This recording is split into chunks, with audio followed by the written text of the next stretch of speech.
Hello, and welcome to the Six Figure Developer Podcast, the podcast where we talk about new and exciting technologies, professional development, clean code, career advancement, and more. I am John Calloway. I'm Clayton Hunt. And I am John Ash. Today we're talking with Dan Murphy. Dan is a technology sales professional with over 13 years of experience in technical services. 3 years ago, he started BELM Group as a way to work for the software company he helped build. And earlier this year, he brought on a business partner and started a new entity called CoPilot. Welcome, Dan. Thanks, guys. Yeah, so before we get started, would you just tell us a little bit about yourself, kind of how you got started, and yeah, we'll go from there. I got a computer information degree, systems degree, University of Louisville, and part of that curriculum, I had to jump into a co-op position. So I did a year of web development at UPS. It was a soul-crushing experience. It killed all my ambition. I had to be a software developer. It was just kind of too much for me. And I really didn't have much going for me as far as knowing a lot about computers or technology, software, and stuff like that before I started college. So it was important, I think, in that role to kind of understand what I wanted to do and what I didn't want to do. So I ended up getting hooked up with a local organization that did staff augmentation, so providing contractors for software development projects. And it was actually my first real sales job, and it was tough. It was a tough go. But it was back in like 2005, so that's before I think staff augmentation kind of hit the pinnacle that it's at now. I mean, in Louisville specifically, I think at the time there was probably 6 or 7 major players.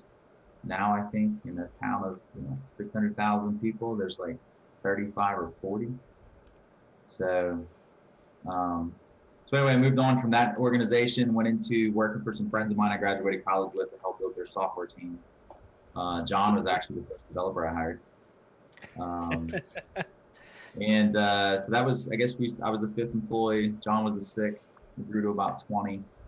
And then, like Clayton said, in my, I started BELM Group 3 years ago as a way to work for them, but also work for other organizations that were recruiting me that were doing something different. So kind of bringing niche offerings under one umbrella without having to go work for a big guy that says they're everything to everybody. And then I brought on a business partner earlier this year. We started CoPilot, and that is basically taking the model that I had for technology and aligning that within marketing. So we got some marketing services partners, but we also have some marketing tech partners. So the whole idea is that you kind of come to us and we help solve a problem by connecting people that have the solutions or connecting people who are the solutions. So, Why don't you tell us a little bit more about BELM Group? So BELM Group, like I said, was started because the software team I was working for, or company I was working for, is primarily .NET, Microsoft, starting to branch out into more kind of different processes as far as development, primarily lean development, which is great. But for me, I felt like I hit the ceiling because I was still communicating and talking with people about the same things, and it gets monotonous. So I ended up hooking up with a partner out of Cincinnati called the Normandy Group that specializes in business analytics, business intelligence, ERP integration, things of that nature. And then another group here locally that data modeling and predictive analytics, and then a small mobile group. And so, again, the idea was me going to the people that I had already known and saying, listen, I can solve more than just one problem. So it worked out pretty well starting out, being able to go to one organization that has 4 or 5 different tools that you could use to solve a problem instead of just one. And, I think the big opportunity in working with groups like ours is, it's going to sound harsh, but at the end of the day, I don't care who you use. It's just, I'm here to spread the idea. These guys can solve your problem. I've already done the vetting. And if they can use them, great. If not, it's not a big deal. And so, my business partner, Daryl Sweeney, he's a marketer at heart and a product owner. And like him and I were working together on some little things here and there. And he really wanted to take that kind of model into marketing. So that's how we've gotten into marketing tech, some marketing services. So, So I would imagine that you're, I guess, excuse me. I would imagine that the clients, I guess, you kind of have two ends. Your BELM's clients would be the companies that you're selling for, right? so they were my partners for sure. Those are partners. Yeah, Okay. yeah. So they're my partners. Okay, so they're your partners that we're going to our clients. Okay, and but those partners don't have a whole lot of overlap. I would assume. Is that? No, yeah, you're right, because people get finicky, right? Like trust is a really big word for them. Like, how do I trust that you're not going to bring somebody in and just skate for you? And John, I think's known me long enough. Like, at the end of the day, man, I just want everyone to benefit and have a good time. The last thing I want to do is deal with some problems, you know. So I think there is a little bit of crossover, but we all know what it's like to work for organizations who they're trying to grow the team, they're trying to grow the business, so they'll say yes to anything. So I think it's advantageous for them to partner with somebody that's going to align them with their sweet spot, so to speak, right? Like I'm never going to put one of my partners in a situation to go, I think we could do that, or saying yes and then turning around, you know, who can they hire to kind of fill that void to make sure they deliver, right? So I think it's advantageous for not only the clients but also the partners as well. The other big thing too, I think, when you think about sales, a lot of times, and I think I alluded to this, John, in the email earlier, that we have, I think salespeople, me included, like starting out, you kind of get lost in the roles and titles, right? Because that's the way we identify who we're supposed to be selling to. And I think that for me early on, I was intimidated by that CIO or that director of IT or VP of IT, right? It's like, you know, it's like the Oz of the business. And much like the Oz, the wizard, you go and find it's just some old dude in the corner office. You know, and they're a human being, and they've got the challenges that we all human beings have as far as family, wanting to get home, and you know, we're at work and trying to get a boss off our ass or trying to get a project out the door or whatever. So throughout my career, I've moved towards much more working with the human behind the title. Very much like, you know, with BELM Group, it was like, you know, I go to those guys and say, listen, I appreciate what your organization is trying to accomplish, but what are you trying to accomplish? And how can I help you do that? Because at the end of the day, if you leave and go somewhere else, if I have the opportunity to work with your existing employer, I want that, but I'd rather work for you. And so, you know, people in those roles, when they shift jobs, they'll have 5 or 6 different things they have to take on right away, right? So I want them to call me and say, hey, which one of these can you help me with? If I can help them get those wins, well, then it makes it a better role for them, I think, and more fun for all of us, you know? Yeah. So. Yeah, that's what I've really enjoyed watching you work, is that you seem to be more about building relationships with people and figuring out, you know, how can I help you reach your goals, and whether that's allow our company to do work for you or put you in touch with another company that might be a better fit. You know, I see a lot of companies succeed where they're more concerned with the relationship than whether or not they win a contract or stretch themselves too thin or try to punch above their weight. Yeah, you know, I think the biggest problem that we have is that organizations need to grow. Right? Year in, year out, we need to grow. Flat is a bad thing, which I'm like, how is that a bad thing? You know, because if you have a sales rep who's killing it and they can constantly meet their goal, and then all of a sudden they don't meet their goal, like, are they doing a bad job, or is the goal the problem, right? But most of the time we go back to, well, we have to continue to grow. And I think that for me, being in an organization by myself, I'm trying to build a lifestyle business. You know, I'm not trying to rule the world, and I'm not trying to, you know, have a team of 40 and feel like I'm the smartest, brightest guy and whatever.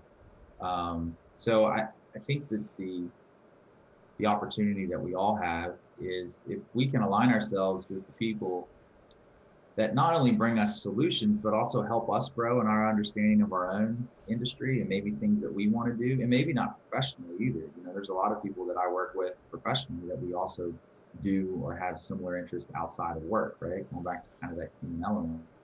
And so if you're surrounding yourself with people who constantly make you better and constantly bring new ideas to the table, I think developers can really relate to that, right? Because without those, you have a chance to become complacent and then kind of get bored, right? But if you're engaging with people that are constantly, I'm very fortunate to have the career that I've had to meet people, but also get paid to meet people and paid to learn new things and then be able to share that with the people that I'm working with. Like, why would you not want to engage with somebody like that? It's kind of the way I look at it. Yeah, and you started out with a recruiting firm and then moved into sales. Did you find that a lot of those skills transferred, or how did you find that transition to work? Actually, I was doing sales at the recruiting firm. Okay. So I did sales and recruiting. So I was responsible because it was a small team. So I was responsible for finding the opportunities, understanding what was trying to be solved, and then going out and finding the software developer or business analyst, DBA, whatever at the time, that could fit into that role. And I think we're at an interesting time too when you think about development as a whole. And I know this, I just completely went to an aside there, John. I just realized. Yes, there's a lot of translation over to the next job, but I think that there's a, when I got into development or I got into that staff aug company, it was 2005, right? And so how old was .NET? We were like 1.2, maybe. Right. Did we even have master pages at that point? And so you get to where we are today, like the idea of legacy .NET apps is still something I have a difficult time getting my head around because we were there kind of at the beginning, right? Mm-hmm. But that's the truth. It's legacy .NET applications exist. And I think Clayton made the joke earlier about web forms where you're going to MVC. Well, there's a lot of web form stuff out there and they don't even teach that in college. You know, they're teaching the MVC stuff. So I think when it comes down to recruiting today or helping people get connected to developers, I think we're kind of moved beyond the employer-employee kind of marriage, and it's more about a partnership. You know, I got some skill sets that I'm willing to go back to help address all this legacy stuff. But you got to give me the opportunity to do some greenfields MVC stuff. Now we know most developers aren't going to do that, but you know, again, I think it's a trade-off. It's a value proposition that we both have, and we're engaging in that exchange. And without that exchange, you get into an employee relationship. And for me in technology, I think that needs to shift. So it's something more than just hiring somebody to fill a seat, because there's art involved, I think, in the execution of good software development, which I'm sure you all appreciate that comment. Yeah. Yeah, so there's definitely the path where you can be the 9-to-5 developer. You can go to a soul crushing corporate job, as you mentioned, and fill that seat. But it seems like a lot of people are interested in more, in doing more, in making a larger impact to their clients, their customers, to the world at large. You know, what do you see as that transition? What are the next steps, and how do people or how do developers and salespeople and anybody in IT really work towards that goal? Towards the goal of having a better job, a better career, a better outlook on a professional life, I guess. Oh God, John, now we're going to get into my philosophy for life. Perfect. Yeah, right. There's a rabbit hole here, pal. How long do we have? I think it's tough, right? For young people, you know, and I was a part of that too. It's like, you got to perform, got to go, right? Like, that's what we do. We got to go, we got to learn, we got to churn. And then I think somewhere like early 30s, if you really pay attention, I think we all embark on a little bit of an existential crisis, but we decide to get married and have kids. And then it kind of shows up a little bit later, right? There's this thing that just keeps edging at you, and I think it's going, is this worth it? You know, and then I think there's a lot of people out there that they keep pushing that questioning down, right? Because they got to go back to this idea of like, I am my job. I identify with this company. I identify with this role. If you take my computer away from me, I will die. So that's why I will, fight you off, right? So I think for all of us, whether we're in technology or not, I think it starts with understanding, like, what do you want your job to be for you? You know, like, I think about like where I am with like food, and like, I really like food, but I'm kind of I've been doing a lot of intermittent fasting and some other stuff. And I'm like, you know what? Food's just the fuel. I can have my escape here and there, but it's just the fuel. And if I know I got enough fuel to do the things I need to do, then I don't need to pound down a bunch of M&Ms, cookies. So I think it's the same thing when you're looking for a job. Like, do you want to live to work or work to live? And so what kind of lifestyle do you want to have? And once you identify the kind of lifestyle you want to have, what's it take to get there? And then what skills do I have that can help me get there? Or what skills do I need to obtain to get there? And so I think that's what we need to do as people when we're, working or looking at what we want to do. And developers, for sure, like you said, there's the guys out there that want 9 to 5, let me pound away at the keyboard, get this shit done. And then when I go home, that's it. Well, then you have other guys that are kind of more like I said earlier, the artist, right? Like, I want to think about this problem and come up with the 15 different ways to solve it. What's the most elegant? What's the shortest amount of code? Which one's going to make my friends go, no way?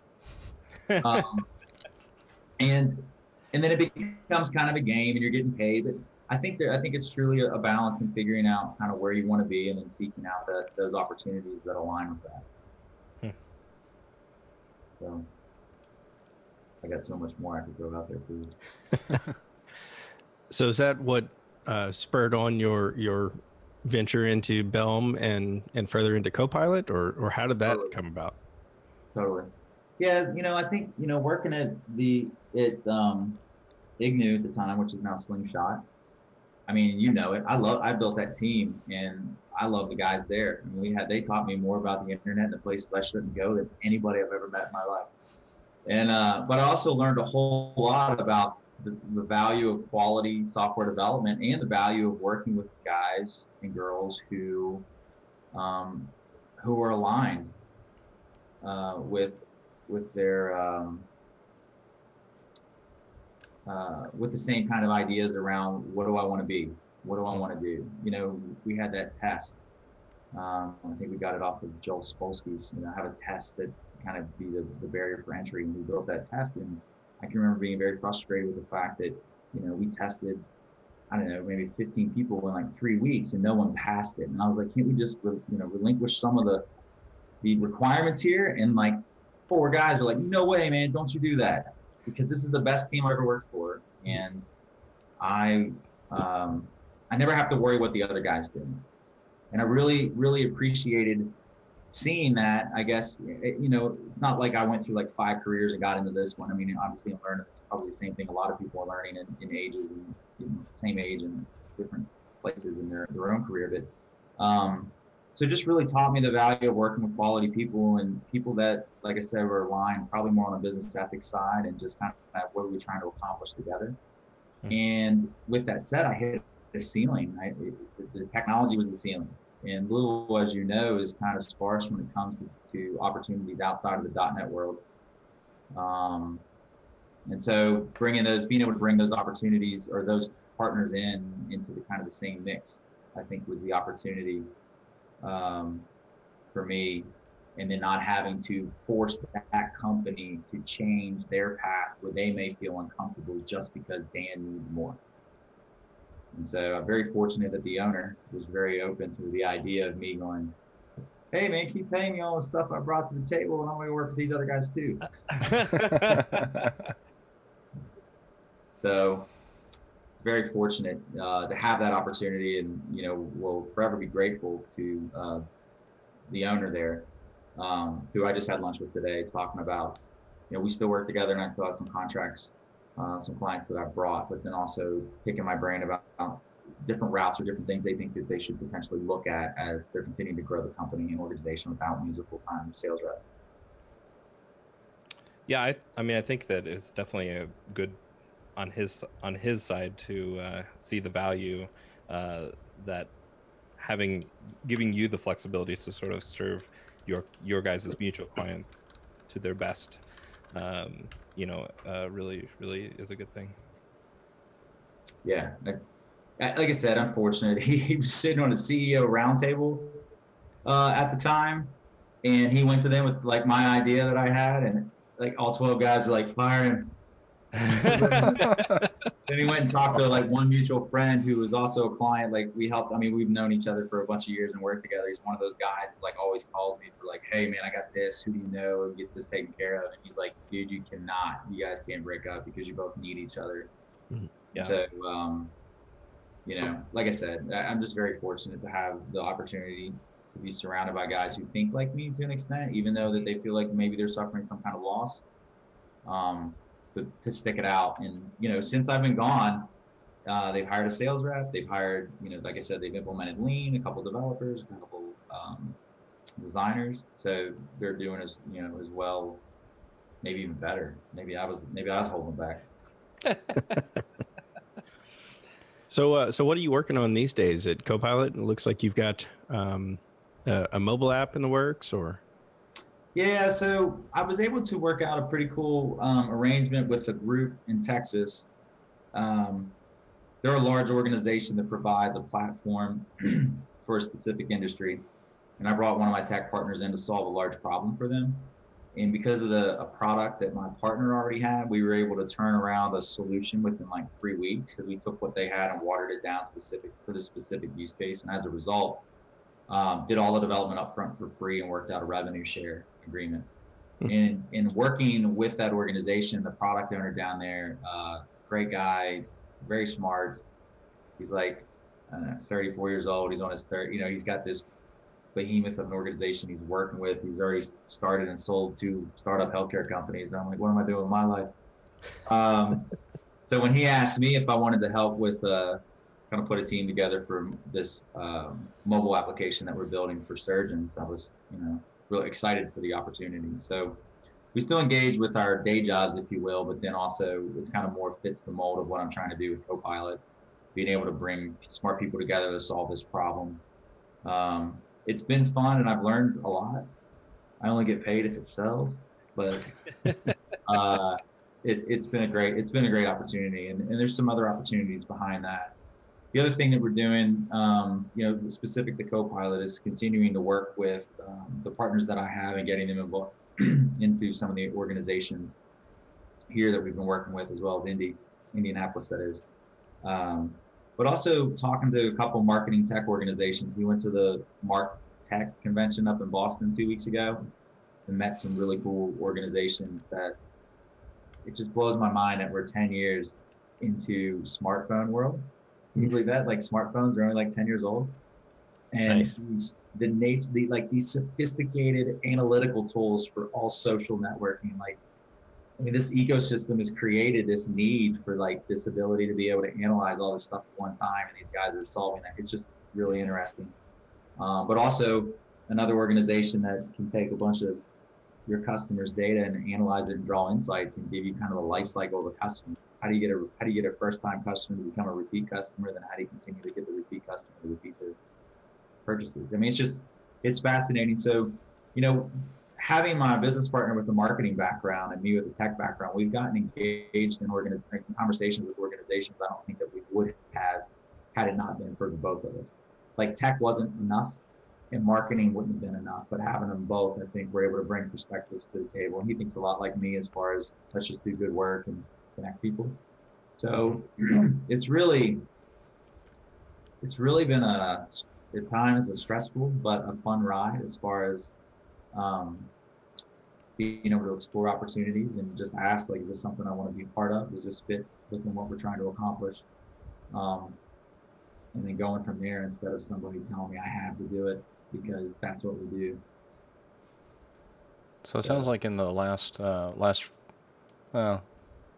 10 years or so, maybe a little bit more, you've been deeply involved with or started several companies. Do you think you've got the entrepreneur bug? Is that something that you're going to continue doing, or? I don't know, Clayton. That's a good question. It depends. That's what mobile app does, pal. I think I don't know. I think the way that the media does a really good job of giving us the caricatures of any idea or any kind of ideal person, right? And like the people that are writing books and, well, writing good books and, starting a bunch of businesses, and I think I read something a couple weeks ago about like that 20-year-old or 30-year-old startup billionaire. Like it's an urban legend, right? It's happened like once or twice, but most people are in their 40s, and so they've gone through a lot of kind of failures, so to speak, lessons learned, and all that stuff. But I don't know, man. I like I'm an idea guy. I'm a horrible execution person. Doesn't bode well, right? But I do like to be a part of new ideas. I do like to get into, I guess, challenging situations where it's going to take smart people and pulling pieces together, and kind of looking for that commonality amongst different things, and going, okay, here's an opportunity. Like I think I'm probably more aligned with coming up with what the opportunity could be versus trying to execute a plan to maximize a profit from it. So I don't know if that answers your question, Clayton, but entrepreneurial spirit, I think I have it as far as let's solve a problem, let's pull pieces together. But like to dig deep and like start a business around it and pull, try to work the money angle. And like, that's one thing, like with the guy that I'm working with in Texas for the mobile app, like I'm like, hey, you think maybe you can include me in some of these fundraising conversations, because I've never seen how it works. And I'd be interested to learn how that works. So maybe getting into that and getting more experience with that, maybe that'll lend itself well to me being more, I think, kind of what you were asking, like that serial entrepreneur that likes to build things, sell things, and go to the next thing. So if somebody came to you and they were like, hey, I've got a great idea and I think I want to start a business around it, would you tell them to go for it, or would you tell them that they need to pump the brakes? I would ask them if they've done any market analysis to see if there's a need for it. Of course not. Well, I think it just depends, right? Like I said, it depends on what their background is, what they're trying to solve, and what's it look like. I would tell anybody that if you have an idea, at least spend the time to investigate the opportunity, right? Go out and talk to people. Like, you get people to meet with you and talk about your idea, like I'd say go do it. And, formulate a plan, go do it. Why not? What do you got to lose? Well, I'm a developer and I don't know how to talk to people, but I think the thing will just sell itself. Yeah. Hey, well, that's an aside. Yeah, no, from a developer's perspective, I think that's a very good question, right? Because there's a limitation there. How do I take this like abstract idea that's rolling around in my head and paint a picture that somebody that doesn't speak tech can understand? And I think that's part of it. I think that's part of the exploration. If you could find somebody that would engage you in that capacity to be able to help kind of spread the word, I think, yeah, man, what do you have to lose? And that's a great thing for software developers, man. Like, you only need one friend like that.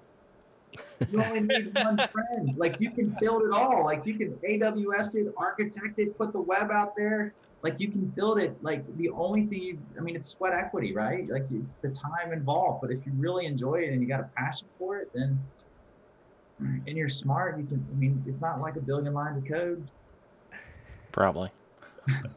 But no, I'd say go for it. I mean, like I said, go for it. And the caveat is make sure you have somebody that can help kind of share the idea, at least give you feedback too, right? It's important, I think, to have feedback. I think early on, like I was a part of a small startup. We were going to change the recruiting world, but we tried to build the entire solution the first go around.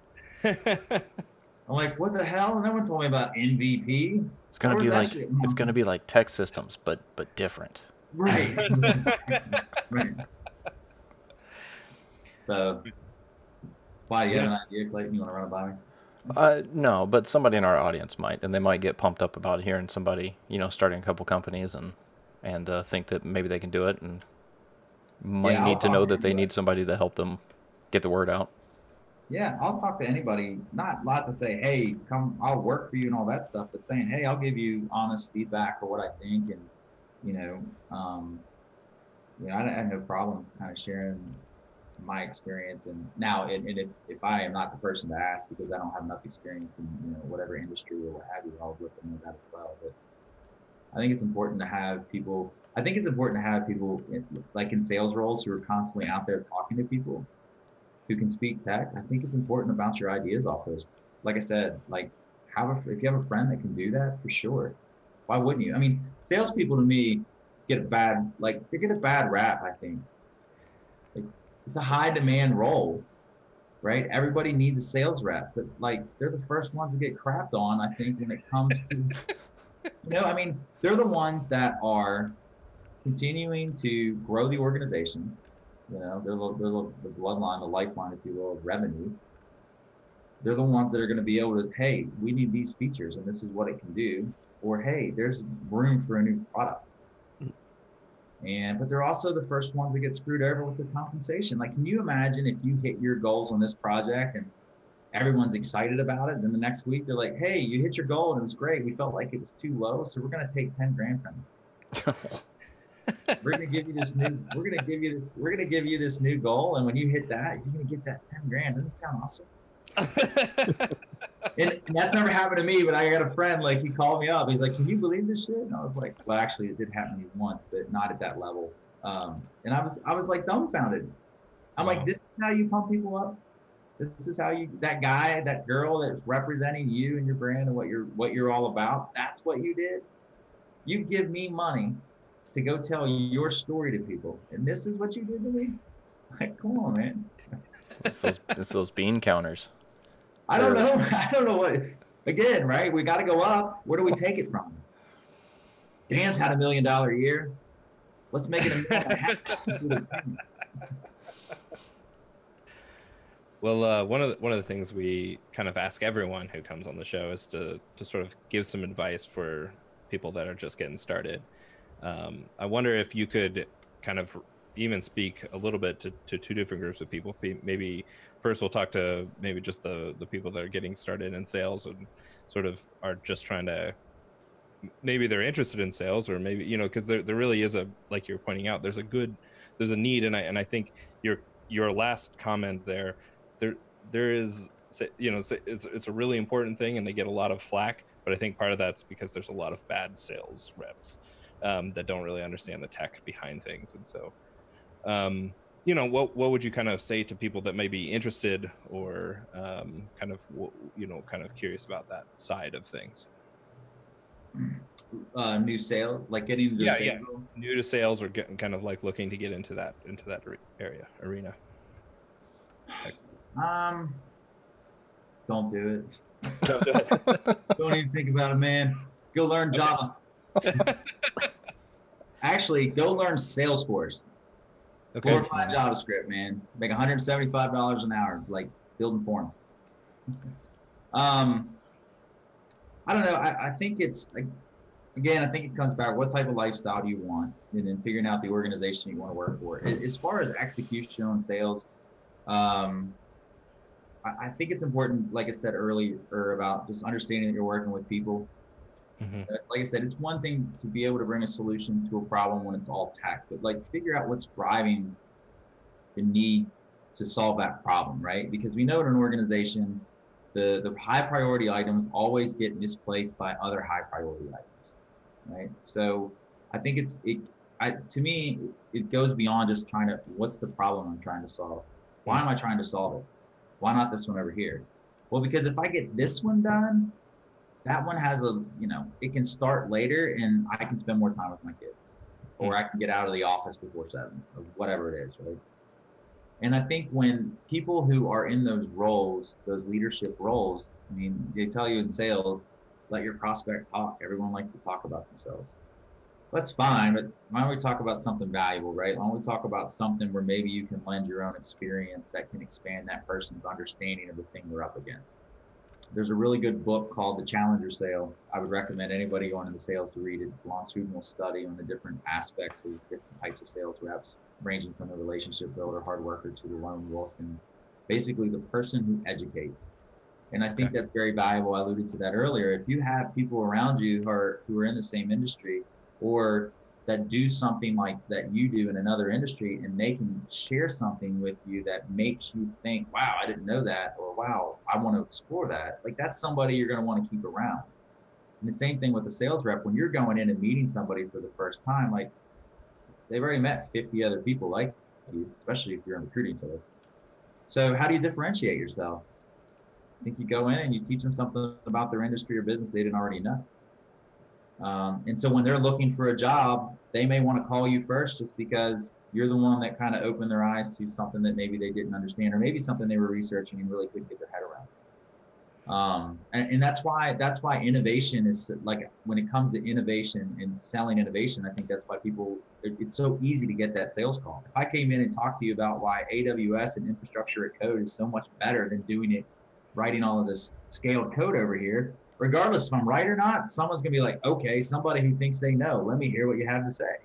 Yeah. So I think it's really making your messaging relevant to what is that person trying to accomplish, not what's the organization trying to accomplish. The second thing is, and I think this is like front line, is stop creating fantasies of why they didn't answer the phone. Like, I know you deleted that email after you saw my LinkedIn profile. Because we can be our own worst enemies, not in just sales and anything, right? Like, that inner chatter can be really harsh sometimes. So have some compassion for yourself when it comes to dealing with hard times, and recognize that it's just a hard time and it's going to pass. But trust yourself, trust the things that you know, trust the things that you're about. A lot of times I get down on myself, but I'm like, I'm a swell guy. People like me. And helps me get back on the phone, right? But once you build that relationships with your network, that would be the third thing. Like, your network is very important, not only from the perspective of like them being able to get you involved into something that they learn about, but for you to be able to reach out to them to ask you to get connected with somebody that you maybe want to meet.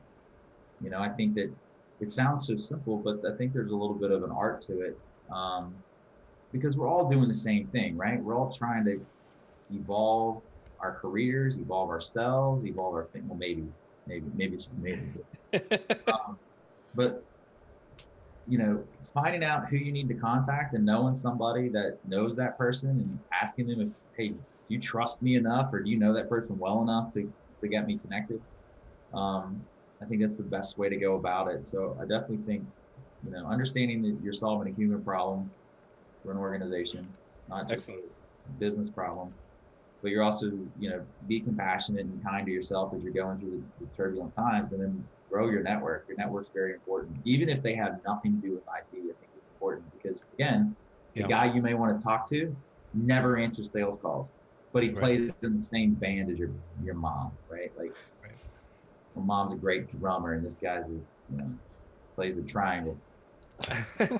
Wow, I got to meet the triangle guy. Like, so again, it brings it back to that human element. We're not dealing with roles. We're not dealing with, hey, I'm a sales rep, and you're, you know, Mr. Prospect, and, you know, I'm supposed to treat you a certain way. I mean, that stuff works, but I think that would be the three biggest things, I think. And just conversations, just have conversations with people. Like, I sent an email to somebody today. I said, I'm not trying to sell you on something, and I'm not trying to get anything. I'm not trying to push something in there that's not going to fit. So if it's not a fit, cool, just let me know so I can move on. Like, I think it's the biggest problem. Directors or people that, they get sales calls all day long. When I was working with John, I got sales calls all day long, and I would entertain them just because of how bad it sucks to try to talk to somebody for the first time. Uh-oh. We lose him. Just so I could say, look, I'm not it. And did you guys lose me? No, you're back. For a second. Oh, that was gold too. I just threw out a bunch of gold. Man, we'll never get that back. I'm sitting here looking at my Google Wi-Fi or my Google Fiber, and my daughters are downstairs watching shows on two different televisions, and I'm streaming to you guys. Perfect. I keep kicking them off, and they keep bouncing back. They're resilient, those little people. Do you have I think you definitely have LinkedIn. You've mentioned that, but what social media kind of place people to find you? Where can they find you? Yeah, they can find me on LinkedIn. LinkedIn. Okay. What? I got off social media when Facebook said they wanted to recommend my friend's baby when I uploaded my daughter's picture. Like in 2011, I was like, oh crap, there's the facial recognition stuff we've been fretting. I'm out. So I got off that, and then I jumped off all of it, man. This stuff's, it's addictive. When I read that the people that pioneered these great social platforms don't let their kids have social platforms, I'm like, those guys know what's up, right? Very good. Very good. Yeah, Fantastic. so they can find me on LinkedIn. Okay. All right. Well, thank you. Yeah. All right. Thanks, Dan. Appreciate you coming on the show. Yeah, appreciate it, guys. Take it easy. That was Dan Murphy. Dan is a technology sales professional with over 13 years of experience in technical services. 3 years ago, he started BELM Group as a way to work for the software company he helped build. And earlier this year, he brought on a business partner and started a new entity called CoPilot. If you like this episode, please like, rate, and review on iTunes. Find show notes, blog posts, and more at sixfiguredev.com.